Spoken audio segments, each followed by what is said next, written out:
கர்த்தருக்கு பயந்தவன் கர்த்தரை துதிக்க வேண்டும். கர்த்தருக்கு பயப்படுகிறவர்களே அவரை துதியுங்கள். ஆண்டவரை எப்பொழுதும் பிரைஸ் பண்ணிக்கிட்டே இருக்கணும். நீ ஒரு பலிபீடம், உனக்குள்ள அக்னி அவியவே கூடாது. நீ படுத்திருந்தாலும், நீ எழும்பினாலும், உட்கார்ந்தாலும், போனாலும், வந்தாலும் உன் உதடு தேவனை துதிச்சுக்கிட்டே இருக்கணும்.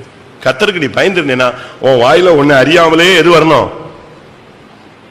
அந்த துதித்தல் இல்லாததுனாலதானே நீ உனக்கு டிப்ரெஷன் வருது. புரியுதா நான் சொல்ற பாயிண்ட்? மனசை நீ போட்டு குழப்பிக்கிட்டே இருந்தேன்னா உன்னை மெண்டல் ஆக்கிடுவான் பிசாஸ்.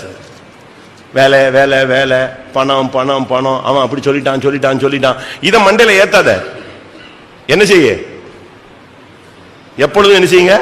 கர்த்தருக்கு பயந்துருந்தேன்னா கர்த்தரை துதிச்சுக்கிட்டே இரு.